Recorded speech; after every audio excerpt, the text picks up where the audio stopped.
MP के धार से बड़ी खबर। भोजशाला में पूजा और नमाज साथ साथ हुई है। मुसलमानों ने नमाज पढ़ी जुमे की। इसके साथ ही बसंत पंचमी पर हिंदू फरीक ने पूजा भी की है। वाज़ेह है कि दोपहर 3 बजे तक नमाज पढ़ी गई। सिक्योरिटी के लिए 10,000 जवान तैनात किए गए। वह हिंदुओं ने शोभा यात्रा भी निकाली है। बसंत पंचमी के मौके पर आज हिंदुओं के जरिए यहाँ पूजा पाठ भी किया गया और इसके साथ साथ जुमे की नमाज भी अदा हुई है। जुमे की नमाज के लिए वक्त मुकर्रर किया गया 1 से 3 बजे तक और 1 से 3 बजे तक नमाज अदा की गई। सूर्योदय से सूर्यास्त तक यहाँ पूजा की इजाजत दी गई है।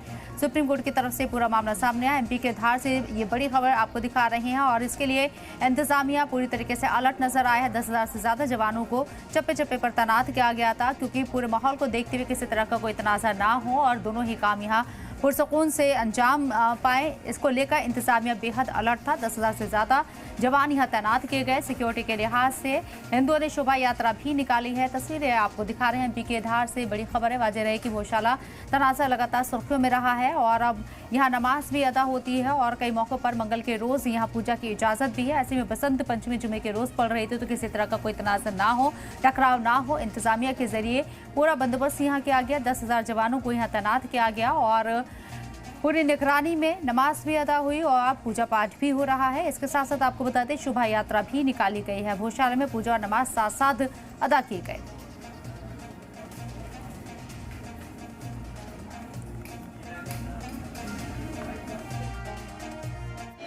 देखिए, नमाज की अगर हम बात करें तो वो चैलेंज तो पूरा हो चुका है। 1 से 3 बजे का वक्त था और वो नमाज अब पूरी हो चुकी है। नमाजी जो यहाँ पर आए थे नमाज पढ़ के वो वापस चले गए।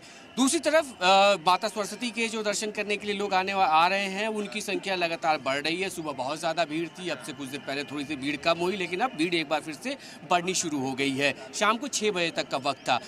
ऐसी भीड़ में सबसे बड़ा टास्क जो प्रशासन होता है उसके सामने ये होता है कि ट्रैफिक की दिक्कत ना हो, किसी तरह की कोई अफवाह ना फैले और साथ ही जो लोग दर्शन करने के लिए आ रहे हैं वो स्मूथली दर्शन करें और दर्शन करके वापस चले जाएं। तो ये अभी तक जो हमने देखा तो स्मूथली पूरा का पूरा ये जो व्यवस्था है वो चल रही है। शिकायत के नाम पे कहीं भी किसी को कोई शिकायत नहीं। जो फोकस कर रहा है दर्शन के लिए वो दर्शन करने जा रहा है, दर्शन करके वापस चला आ रहा है और नमाज के लिए भी जो आया वो उसने भी नमाज पढ़ा और नमाज पढ़ के वो वापस चला गया। तो यानी हम कह सकते हैं कि इंतजाम जो किए गए थे, जो रूट प्लान बनाया गया तो जो प्रैक्टिस की गई थी वो पूरी तरीके से सफल है। हालांकि शाम को 6 बजे तक का वक्त है और इसीलिए पुलिस ने जगह जगह यहाँ पे रैपिड एक्शन फोर्स की तैनाती की है। मध्य प्रदेश पुलिस के जवान यहाँ पे तैनात हैं और इन भीड़ के अंदर सादी वर्दी में भी पुलिसकर्मी तैनात है ताकि क्या कुछ आपस में लोग कम्युनिकेशन कर रहे हैं, बातचीत कर रहे हैं, उस पर नज़र रखी जा सके। इसके अलावा CCTV कैमरे लगाए गए हैं, ड्रोन से भी निगरानी रखी जा रही है। यानी सुरक्षा के लिहाज से हर एक वो इंतज़ाम जो होने चाहिए